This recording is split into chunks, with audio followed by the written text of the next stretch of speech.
안녕하세요 여러분. 새로운 한 주 또 새로운 책을 시작하면서 신명기에 담긴 모든 충만한 복을 누릴 수 있는 여러분 되시기를 축복합니다. 오늘 본문 신명기 1장입니다. 이는 모세가 요단 저쪽 숲 맞은편의 아라바 광야 곧 바란과 도벨과 라반과 하세롯과 디사압 사이에서 이스라엘 무리에게 선포한 말씀이니라. 호렙산에서 세일산을 지나 가데스 바네아까지 10하룻길이었더라. 40째 해 11째 달 그 달 첫째 날에 모세가 이스라엘 자손에게 여호와께서 그들을 위하여 자기에게 주신 명령을 다 알렸으니 그때는 모세가 헤스본에 거주하는 아모리 왕 시온을 쳐 죽이고 에드레이에서 아스타로스에 거주하는 바사랑 옥을 쳐 죽인 후라. 모세가 요단 저쪽 모압 땅에서 이 율법을 설명하기 시작하였더라. 일러스되 우리 하나님 여호와께서 호렙산에서 우리에게 말씀하여 이르시기를 너희가 이 산에 거주한 지 오래니 방향을 돌려 행진하여 아모리 족속의 산지로 가고 그 근방 곳곳으로 가고 아라바와 산지와 평지와 네겝과 해변과 가나안 족속의 땅과 레바논과 큰 강 유브라데까지 가라. 내가 너희의 조상 아브라함과 이삭과 야곱에게 맹세하여 그들과 그들의 후손에게 주리라 한 땅이 너희 앞에 있으니 들어가서 그 땅을 차지할지니라. 그때 내가 너희에게 말하여 이르기를 나는 홀로 너희의 짐을 질 수 없도다.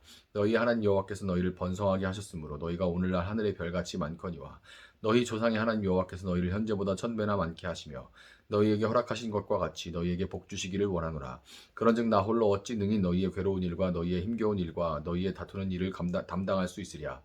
너희의 각 지파에서 지혜와 지식이 있는 인정받는 자들을 택하라. 내가 그들을 세워 너희 수령을 삼으리라 한즉 너희가 내게 대답하여 이르기를 당신의 말씀대로 하는 것이 좋다 하기에 내가 너희 지파의 수령으로 지혜가 있고 인정받는 자들을 취하여 너희의 수령을 삼되 곧 각 지파를 따라 천부장과 백부장과 50부장과 10부장과 조장을 삼고 내가 그때 너희의 재판장들에게 명하여 이르기를 너희가 너희의 형제 중에서 송사를 들을 때에 쌍방간의 공정이 판결할 것이며 그들 중에 있는 타국인에게도 그리할 것이라. 재판은 하나님께 속한 것인즉 너희는 재판할 때에 외모를 보지 말고 귀천을 차별 없이 듣고 사람의 낯을 두려워하지 말 것이며 스스로 결단하기 어려운 일이 있거든 내게로 돌리라. 내가 들으리라 하였고 내가 너희에 행할 모든 일을 그때 너희에게 다 명령하였느니라. 우리 하나님 여호와께서도 우리에게 명령하신 대로 우리가 호렙산을 따라 너희가 보았던 그 크고 두려운 광야를 지나 아모리 족속의 산지길로 가데스 바네아에 이른 때에 내가 너희에게 이르기를 우리 하나님 여호와께서 우리에게 주신 아모리 족속의 산지에 너희가 이르렀나니 너희 하나님 여호와께서는 이 땅을 너희에게 주셨은즉 너희 조상의 하나님 여호와께서 너희에게 이르신 대로 올라가서 차지하라. 두려워하지 말라 주저하지 말라 한즉 너희가 다 내 앞으로 나와 말하기를 우리가 사람을 우리보다 먼저 보내어 우리를 위하여 그 땅을 정탐하고 어느 길로 올라가야 할 것과 어느 성읍으로 들어가야 할 것을 우리에게 알리게 하자 하기에 내가 그 말을 좋게 여겨 너희 중 각 지파에서 한 사람씩 12를 택하매 그들이 돌이켜 산지에 올라 에스골 골짜기에 이르러 그곳을 정탐하고 그 땅의 열매를 손에 가지고 우리에게로 돌아와서 우리에게 말하여 이르되 우리 하나님 여호와께서 우리에게 주시는 땅이 좋더라 하였느니라. 그러나 너희가 올라가기를 원하지 아니하고 너희 하나님 여호와의 명령을 거역하여 장막 중에서 원망하여 이르기를 여호와께서 우리를 미워하심으로 아모리 족속의 손에 넘겨 멸하시려고 우리를 애굽 땅에서 인도하여 내셨도다. 우리가 어디로 가랴? 우리 형제들이 우리를 낙심하게 하여 말하기를 그 백성은 우리보다 장대하며 그 성읍들은 크고 성곽은 하늘에 닿았으며 우리가 또 거기서 안악 자손을 보았노라 하는도다 하기로 내가 너희에게 말하기를 그들을 무서워하지 말라 두려워하지 말라. 너희보다 먼저 가시는 너희 하나님 여호와께서 애굽에서 너희를 위하여 너희 목전에서 모든 일을 행하신 것 같이 이제도 너희를 위하여 싸우실 것이며 광야에서도 너희가 당하였거니와 사람이 자기 아들을 안는 것 같이 너희 하나님 여호와께서 너희가 걸어온 길에서 너희를 안으사 이곳까지 이르게 하셨느니라 하나 이 일에 너희가 너희 하나님 여호와를 믿지 아니하였도다. 그는 너희보다 먼저 그 길을 가시며 장막 칠 곳을 찾으시고 밤에는 불로 낮에는 구름으로 너희가 갈 길을 지시하신 자이시니라. 여호와께서 너희 말소리를 들으시고 노하사 맹세하여 이르시되 이 악한 세대 사람들 중에는 내가 그들의 조상에게 주기로 맹세한 좋은 땅을 볼 자가 하나도 없으리라. 오직 여분네의 아들 갈렙은 온전히 여호와께 순종하였은즉 그는 그것을 볼 것이요 그가 밟은 땅을 내가 그와 그의 자손에게 주리라 하시고 여호와께서 너희 때문에 내게도 진노하사 이르시되 너도 그리로 들어가지 못하리라. 네 앞에 서 있는 눈의 아들 여호수아는 그리로 들어갈 것이니 너는 그를 담대하게 하라. 그가 이스라엘에게 그 땅을 기업으로 차지하게 하리라. 또 너희가 사로잡히리라 하던 너희 아이들과 당시의 선악을 분별하지 못하던 너희의 자녀들도 그리로 들어갈 것이라. 내가 그 땅을 그들에게 주어 산업이 되게 하리라. 너희는 방향을 돌려 홍해길을 따라 광야로 들어갈지니라 하시매 너희가 대답하여 내게 이르기를 우리가 여호와께 범죄하였사오니 우리 하나님께서 우리에게 명령하신 대로 우리가 올라가서 싸우리이다 하고 너희가 각각 무기를 가지고 경솔히 산지로 올라가려 할 때 여호와께서 내게 이르시되 너는 그들에게 이르기를 너희는 올라가지 말라 싸우지도 말라 내가 너희 중에 있지 아니하니 너희가 대적에게 패할까 하노라 하시기로 내가 너희에게 말하였으나 너희가 듣지 아니하고 여호와의 명령을 거역하고 거리낌 없이 산지로 올라가매 그 산지에 거주하는 아모리 족속이 너희에게 마주 나와 벌떼같이 너희를 쫓아 세일산에서 쳐서 호르마까지 이른지라. 너희가 돌아와 여호와 앞에서 통곡하나 여호와께서 너희의 소리를 듣지 아니하시며 너희에게 귀를 기울이지 아니하셨으므로 너희가 가데스에 여러 날 동안 머물렀나니 곧 너희가 그곳에 머물던 날 수대로니라. 아멘. 신명기는 모세오경이라고 불리는 모세오경, 모세가 기록한 5권의 성경 중에 신명기 마지막에 위치하고 있죠. 마지막이자 이 가나안 땅을 목전에 둔 모압 평지에서 이 모세가 했던 세 편의 마지막 설교로 이루어져 있는 책입니다. 만약 여러분이 삶의 마지막이 가깝다는 것을, 내 눈앞에 닥쳤다는 것을 알고 마지막 생명의 불꽃을 태울 기회가 주어진다면 여러분은 무엇을 하시겠습니까? 아마도 가장 소중하게 여기는 일을 가장 소중하게 여기는 사람에게 행하겠죠. 저를 비롯한 모든 사람들이 그렇게 할 겁니다. 모세에게 그가 가장 소중하게 여기는 사람들은 이스라엘 백성들이었고, 자신이 없어도 그들을 생명의 길로 이끌 하나님의 말씀을 그들에게 다시금 전하는 것이 가장 그가 소중하게 여기는 일, 그가 마지막 생명의 불꽃을 태워 행했던 그런 일입니다. 모세가 다시금 전한 하나님의 말씀들이 신명기의 내용이고요. 동시에 신명기라는 책 이름의 의미입니다. 우리가 율법이라 하면 이제 보통 우리가 레위기를 생각하기 때문에 사실상 모세 목사님이 이제 레위기라는 성경의 본문을 가지고 세 편의 설교를 하셨다, 이렇게 생각하면 쉬운 거예요. 자, 그래서 다시금 이제 율법을 전했다라는 뜻으로 신자는 다시 신자입니다. 우리가 신자는 보통 이제 그 라면 때문에 신라면 때문에 매울 신자만 알고 있는데 이제 다시 신자입니다. 그리고 명자는 명령할 때의 명자예요. 그래서 명령을, 하나님의 율법을 다시 설명한다, 그런 의미인 겁니다. 모세 유언과도 같은 다시 전하는 하나님의 명령이라는 이 특성상 신명기의 핵심 주제는 기억하라예요. 신명기의 핵심이 뭐냐? 기억하라. 이것이 신명기의 핵심입니다. 무엇을 기억해야 할까요? 오늘 본문에 담긴 소제목들은 우리가 기억해야 할 것이 무엇인지를 순서대로 잘 보여주고 있습니다. 먼저 호렙산이라고도 불리는 신의 산에서 왜 광야의 여정을 시작했는지 그 처음 목적을 기억해야 됩니다. 처음 목적, 이스라엘이 광야를 향해서 그들의 첫 걸음을 떼게 된 그 목적은 8절에서 볼 수 있듯이 하나님께서 그들의 조상 아브라함과 이삭과 야곱에게 맹세하여 그들과 그들의 후손에게 주리라고 약속하셨던 그 약속의 땅을 차지하기 위해서 그들이 발걸음을 뗀 것이죠. 그들은 약속을 성취하기 위해서 그들을 이집트 땅에서 건지시고 홍해를 건너가게 하신 신실하신 하나님을 신뢰했기에 그 하나님이 주신 가나안을 향해서 그 걸음을 뗄 수 있었던 거죠. 그들을 건져내신 하나님을 신뢰했기에 한 걸음, 그 광야를 향한 한 걸음을 뗄 수 있었던 거예요. 다음으로 그들이 왜 어쩌다가 실패했는지 그 원인을 기억해야 됩니다. 그 원인을 기억해야 돼요.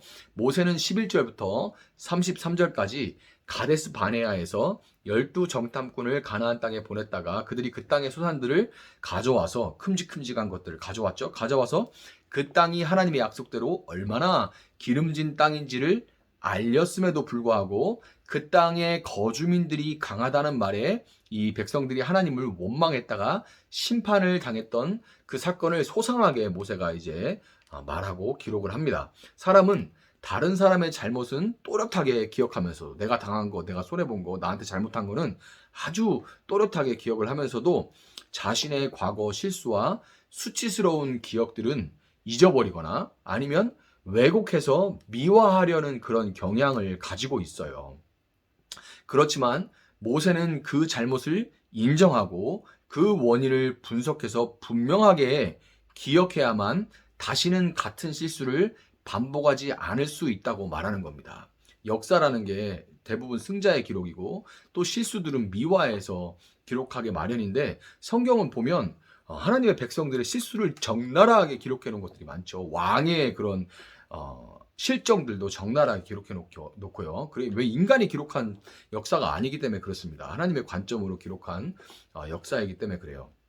어쨌든 이 실수를 분명하게 직시하고 직면해야, 그리고 분석해서 기억해야 그 실수를 반복하지 않을 수 있다고 모세가 말하고 있는 거예요.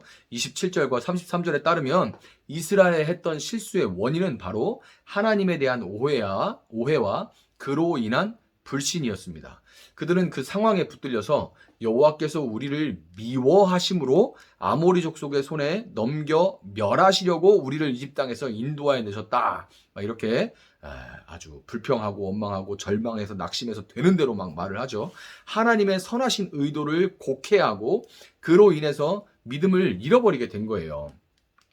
하나님의 선하신 의도 자체를 곡해해버리니까 이제 믿음이 막 통째로 흔들리게 되는 거죠. 사람은 위기에 몰리면 이 상황에 대해서 과잉 일반화를 하면서 시야가 아주 좁아지고 정상적인 그런 사고를 하지 못하게 됩니다. 하나님이 이스라엘을 수많은 족속 중에서 하필이면 아모리인들의 손에 죽게 하려고, 그 많은 족속들 중에서 하필이면 아모리인들의 손에 죽게 하려고 굳이 이집트에서 10가지 재앙을 내려서 그들을 건져내시고 홍해를 갈라서 그들이 건너게 하시고 광야에서 그들에게 만나와 메추리의 길을 내셔서 이 길을 다 걸어오게 여기까지 오게 하신 다음에 하필이면 아모리인들에게 그 손에 죽게 하려고 그들을 그렇게까지 하셨다는 것이 얼마나 말도 안 되는 일인 줄 알면서도 그들은 그 10명의 정탐꾼으로부터 시작된 근거 없는 불안과 염려 그리고 부정적인 생각들이 이 전염이 되니까 흔들리다가 그 믿음을 잃어버리게 됐던 거예요.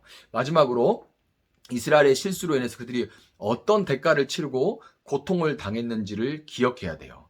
그 고통스러운 것을 분명하게 얼마나 고통스럽고 어떤 대가를 지불했는지를 분명히 기억해야 됩니다. 그들은 적들의 손에 패배해서 도망쳐야 했고요. 40년을 광야에서 헤매면서 눈앞에서 결국 이 출애굽 1세대가 전부 광야에서 쓰러져 가는 것을 봐야만 했습니다. 하나님을 신뢰하지 못하고 불순종했던 결과가 어땠는지를 분명하게 기억해야 그렇다면 이제 어떻게 해야 하는지가 보여지는 거예요.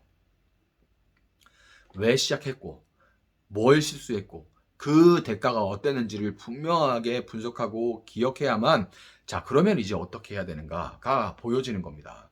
여러분, 가나안 땅과 같이 우리보다 강하고 똑똑한 사람들과 음란하고 폭력적인 그 문화의 한가운데 살아가면서 우리는 반드시 하나님이 우리를 부르신 목적이 무엇인지 기억해야 돼요. 이 목적을 기억하지 못하면 항상 우리는 목적대로 살아가는 것이 아니라 되는 대로 살아가게 되어 있습니다. 목적대로 살아가는 것이 아니라 되는 대로 살게 돼 있어요. 또한 우리가 실수하고 넘어졌던 일들, 그리고 그로 인해 고통스러웠던 시간들을 기억하고, 과거가 그렇게 아름다운가요? 청춘을 돌려다오 하고 싶으신가요? 그 청춘의 여러분이 또 제가 했던 그 수많은 실수들 다 아름답게만 느껴지나요? 젊은 시절에 실수한 거지 저는 다시는 돌아가고 싶지 않고 그 실수들을 하고 싶지 않습니다. 그 실수들을 다 기억하고 있고 철저하게 회개했고 기억하고 그때 그로 인해서 겪었던 그 우울함과 죽고 싶음과 고통스러움과 관계의 어려움들을 다 기억하고 있어요. 그래야 다시금 우리를 넘어뜨리려 하는 상황들 가운데 우리가 즉시 하나님을 알고 신뢰하며 그분을 붙들고 나아가는 길을 택할 수 있는 거예요. 오늘 여러분 인생을 돌아보시고 즐겁고 기뻤던 시간들에 감사하는 동시에 아프고 힘들었던 기억들을 직시하시기 바랍니다. 그리고 여러분 자신에게 모압 평지의 모세와 같이 신명기를 한번 해보시기 바래요. 뭐라겠죠? 하나님의 율법, 명령을 다시 말하는 거. 여러분 자신에게 신명기를 한번 해보시기 바랍니다. 네가 어떻게 지금 여기 서 있는지, 왜 이렇게 살고 있는지 스스로에게 말하세요. 기억해라. 네가 어떻게 지금 여기 서 있게 됐는지, 그리고 너가 왜 이렇게 살고 있는지 기억해라. 그리고 그 가운데서 다시금 생명의 길을 택하여 담대하게 그 길, 좁은 길, 생명의 길로 걸어 나아가는 여러분들이 새날이 되시기를 예수님의 이름으로 축복합니다. 제가 한번 잠시 기도하겠습니다. 사랑하시는 하나님 감사합니다. 새로운 책 신명기를 이제 펼치게 하시니 감사합니다. 창세기, 출애굽기, 레위기, 민수기를 통하여서 하나님을 알아가고 우리를 부르신 하나님이 누구신지, 하나님과 우리가 언약을 맺고 그 언약의 내용이 무엇인지, 하나님이 그 언약을 어떻게 성취하시는지, 또 그 언약에 속한 백성으로서 어떻게 살아가야 되는지 광야에서 훈련을 받는 그 모습을 통해서 우리가 하나하나 걸어왔습니다. 주님, 이제 다시 하나님 율법을 우리가 배우고 또 자신에게 말하며 우리가 기억하고자 합니다. 하나님, 그냥 말하는 것이 그치는 것이 아니라 그것을 기억해서 우리 삶 가운데 다시는 동일한 연약함과 동일한 미련함으로 넘어지지 아니하고 우리가 온전히 하나님 백성으로 담대하게 살아가고 묵묵히 인내하며 살아갈 수 있도록 우리에게 지혜 주시고 기억할 수 있는 힘을 허락하여 주시옵소서. 이제 신명기가 맞춰지는 그날까지 한 장 한 장 주님의 크신 은혜로 우리 마음을 채워주시고 우리에게 지혜를 주시고 살아갈 수 있는 힘을 허락하시고 어려운 일을 극복할 수 있는 지혜를 주시고 그 가운데서 배울 수 있게 하여 주시고 관계의 어려움들이 해결되게 하시고 하나님, 우리가 조금 더 예수님 닮은 모습으로 성장해 갈 수 있게 하시고 우리를 통하여서 하나님 잃어버린 백성들이 주님께 돌아오는 역사가 일어날 수 있도록 주님 역사하여 주시옵소서. 감사하며 예수님의 이름으로 기도합니다. 아멘. 오늘 주신 말씀 붙들고 계속해서 기도합니다.